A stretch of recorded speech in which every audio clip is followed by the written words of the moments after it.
Magikarp is a maligned Pokémon. All of its Pokédex entries refer to the fact that it is horribly weak, helpless, pathetic, virtually useless, that scientists did research and could not figure out how it has survived for so long. It is just a truly awful Pokémon for any purpose except flopping limply and being battered around. That, and evolving into Gyarados, and taking exact vengeance on everyone who slandered it, authors of its Pokédex entries included. For that evolutionary upside, it is a common catch for people in their playthroughs where they otherwise might not bother. Say what you will about Magikarp, but I'd be willing to bet more people catch and raise a Magikarp than alternatives like Goldeen. Seeking is much worse than Gyarados, and at least people remember Magikarp. Anyway, Magikarp stops being redundant and terrible at level 20 when it evolves into Gyarados and gets a 340 point increase to its base stat total. Gyarados, as far as Pokemon go, is quite good, with a large attack and special defense stat and solid HP and speed. This makes it a compelling choice for a water type on any team. But raising Magikarp from any level without rare candies is an absolute slog. Even if it's just from 19 to 20, it is just so tedious and boring. There's no hope of winning battles with a Carp, even against Pokemon half its level, so you set in for swapping it in and out of battle until it hits level 20.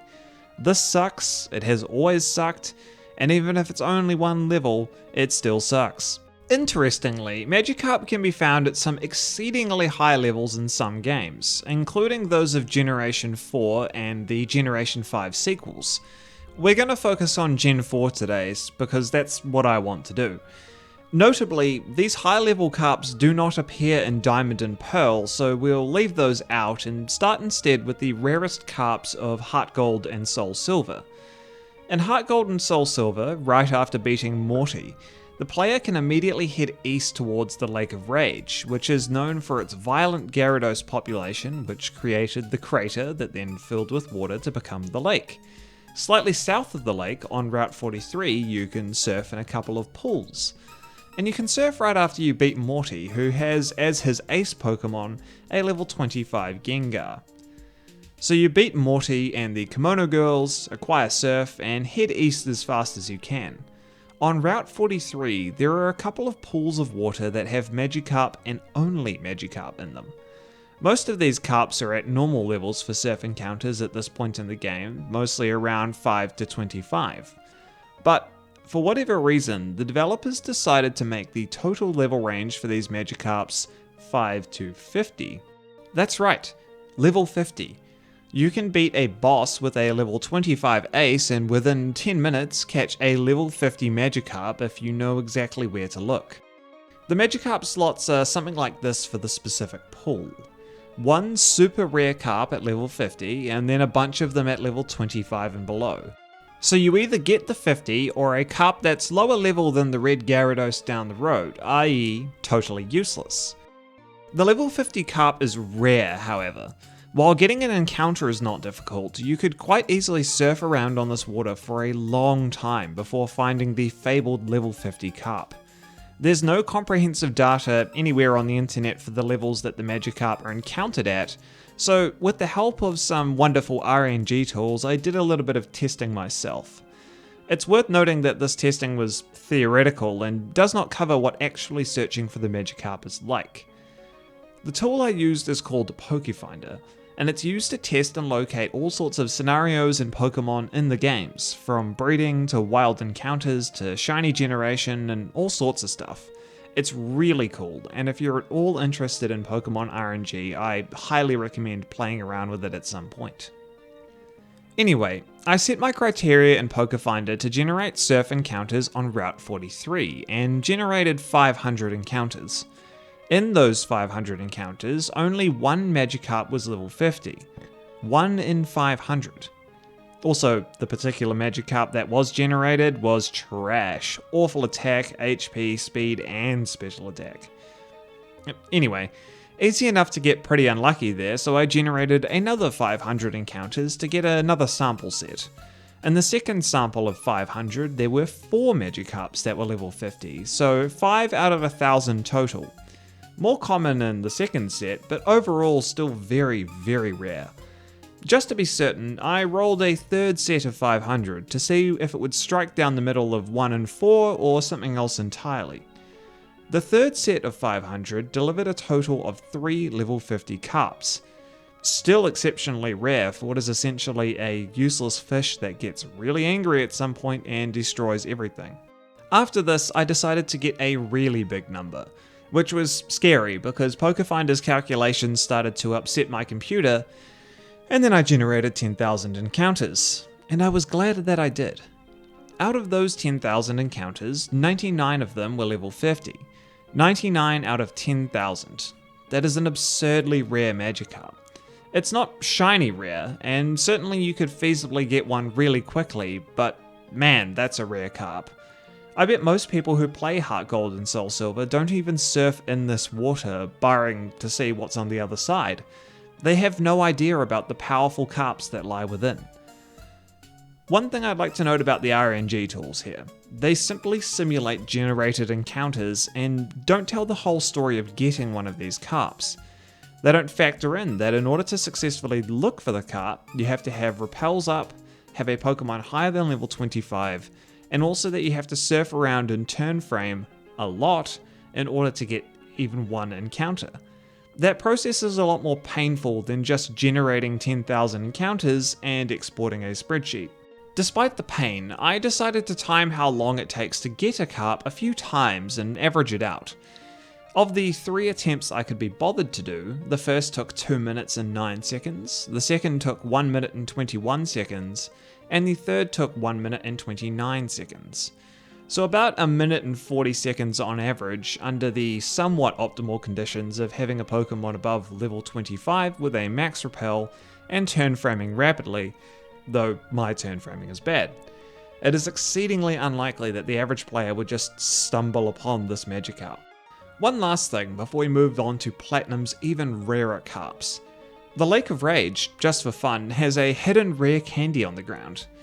This means that you can catch your level 50 Magikarp and immediately pick up a rare candy and have a level 51 Gyarados right after beating the 4th gym. Claire, the 8th gym leader in Johto, has an Ace Kingdra which is level 41, so you immediately outlevel the strongest gym leader in the region with this Gyarados. I think that's really neat, because you would first need to know that the carp is there and then also find the hidden rare candy to level it up, but if you do, you can just solo the game after that. That's neat. Great job, developers. Really solid meme.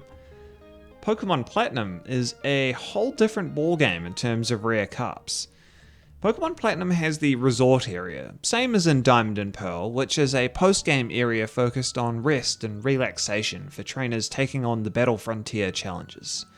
It's a nice place. It's got some pools and a really exclusive backroom area that I'm sure others have made good videos about. The carps are located in a relatively innocuous pool behind the Pokemon Center.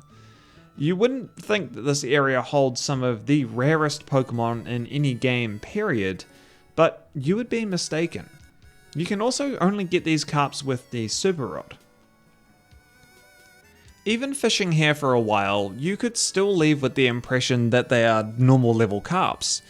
The carps are in different fishing encounter slots with different level ranges allocated to each slot.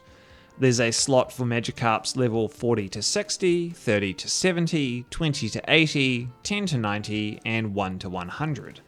The 1 to 100 slot, the magic slot if you will, is only a 1% chance to hook. So you first have to get the 1 in 100 chance to hook a carp in that slot, and then subsequently hit the 1 in 100 chance on the level range, which the data indicates are equal chances, at least to my eye. These two chances combined mean that to find the level 100 Magikarp is a 1 in 10,000 chance. That is ridiculous. It is rarer than normal shinies have ever been in any Pokemon game. Granted, there are in specific circumstances rarer shinies, but for a simple Magikarp, it is absurd. Let's take a look at the RNG tool again to verify the data and find out some averages. I started with 1000 encounters and the max level Magikarp that the data showed was 90. Not good enough. I generated 10,000 encounters next, which should, theoretically, on average, throw out one level 100 Magikarp. And the law of averages delivered. I got one level 100 Magikarp in those 10,000 encounters. A few got close, a couple of level 98s, a 97 and a 94, but only one wholly 1 in 10,000 Magikarp was found. Now I wanted some averages over tens of thousands of encounters. At this point, the spreadsheet was taking a long time to load the data, but I had to know. If you fished for 50,000 encounters in the resort area, how many level 100 carps would you get? And the answer was a simple 6, about in line with what you would expect, with this dataset perhaps slightly luckier than on average. Also, just to note, the 50,000 encounters turned out 5 shiny Magikarps, which is actually a bit less than you would expect for the 1 in 8,192 chance for Generation 4. Out of curiosity again, I ran another 50,000 encounters to see if the level 100 would continue to be slightly more common than shinies, and I got some interesting results. The level 100s were much rarer in this set, only showing 3 out of the 50,000 encounters, but with a much more normal distribution of high level carps overall, with at least one carp in each of the level 99, 98, 97, 96, 95, 94, and 93 slots. Shinies still appear to be slightly rarer based on this data, but I really haven't done enough tests to conclusively say that that would be the case going forward. They are at the very least comparable, so that level 100 Magikarps and shiny Magikarps can sit side by side on the pantheon of rare Pokémon. Some final comments before I wrap up. These level 100 Magikarps do not appear in Diamond and Pearl, which I think is kind of neat. They added them as a little Easter egg for Pokémon Platinum. They do, however, appear in Black 2 and White 2 in the Nature Preserve, which the player can access after seeing all of the Pokémon in the regional Pokédex. These Magikarps, in both Platinum and Generation 5, are tied with Regigigas for the lowest level wild Pokémon in the series, and are outright the highest level wild Pokémon in the series as well. Their rarity extends beyond generations, as it should, and they are truly special. That's about all I had, folks. Did you ever spend time catching high level carps in Pokémon Platinum as a kid? Let me know in the comments below, and thanks for watching.